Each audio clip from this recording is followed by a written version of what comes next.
मैं personal life के बारे में जानना चाहता हूँ, जो मैंने सुना उसी और उसको सुनने की वजह से ही मैं आपसे कांटेक्ट कर पाया इस बात के लिए। जी, आप मिसेज़ इंडिया रही हैं, आप छोटा शहर है बहराइच।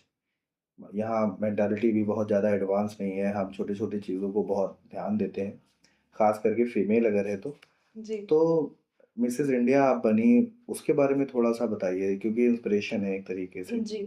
सबसे पहले तो मैं ये बताना चाहूँगी आपको कि शुरू से मुझे एक्टिंग का बहुत ज़्यादा शौक था। हाँ, एक्टिंग का और डांसिंग का। मुझे जो लोग भी बचपन से जानते हैं, तो वो मुझे यही जानते हैं कि डांस बहुत अच्छा करती थी। तो कहीं न कहीं वो चीज़ मेरे अंदर थी कि मुझे इस लाइन में जाना है।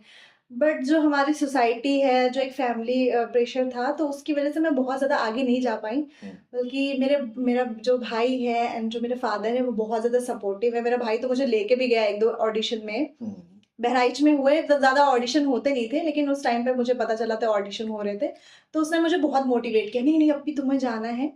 तो खैर वो फिर शायद कैंसल हो गया, जिसकी वजह से नहीं हो पाया। एंड उसके बाद फिर जब मेरे हस्बैंड हैं, वो भी बहुत ज़्यादा सपोर्टिव है, तो मेरा एक वो था कि मुझे एक्टिंग में जाना है, मुझे कम से कम एक बार तो वो हीरोइन वाली लाइफ चाहिए। मीडिया कवरेज हो एंड मैगज़ीन में फ़ोटोज़ हों, हुँ, तो मुझे बड़ा मन था, तो मैंने अपने हस्बैंड से बोला। और मुझे पता भी नहीं था कि मिसेस इंडिया में मेरा रजिस्ट्रेशन मेरे हस्बैंड के फ्रेंड हैं, जिनको मैं भाई बोलती हूँ, पंकज भैया, उन्होंने रजिस्ट्रेशन करा दिया एंड वहाँ से मुझे कॉल आता है कि आप सिलेक्ट हुई हो एंड आपका ऑडिशन है, मुझे डेट भी कंफर्म नहीं है कब था। तो मैंने बोला ठीक है। अपने हस्बैंड से बताया तो उन्होंने बोला कि हाँ, हाँ, चली जाओ, कोई दिक्कत नहीं है। तो मेरी फैमिली, मम्मी और मैं अपने पापा के साथ ऑडिशन के लिए गई।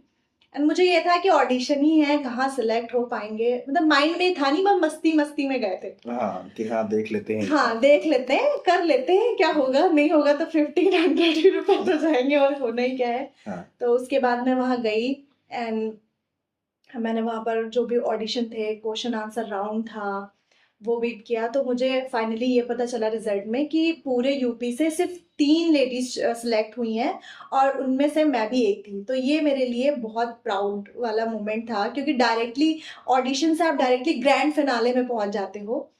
तो मैं बहुत खुश हुई उस चीज़ को लेके। और बहुत से मेरे ऐसे रिश्तेदार थे जिन्होंने बहुत हँसी भी उड़ाई थी, "अरे! ये कहाँ जाएँगी? फालतू में जा रही हैं।"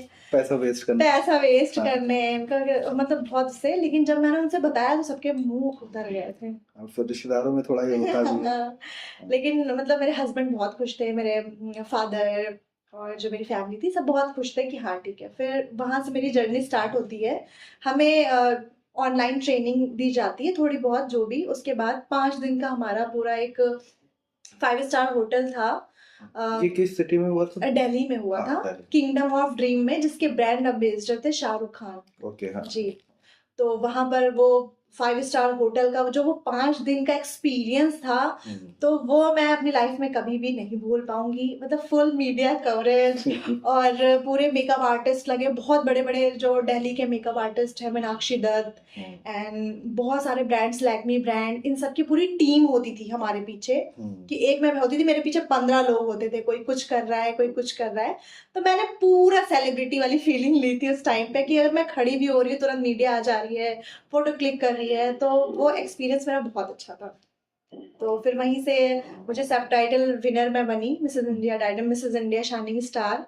और मेरे लिए और मेरी फैमिली के लिए बहुत प्राउड मोमेंट था। और यहाँ पर जब मैं बहराइच लौट के आई, तो यहाँ पर सारे न्यूज़ में एंड मेरे स्कूल में पार्टी रखी गई, यहाँ पे सरप्राइज़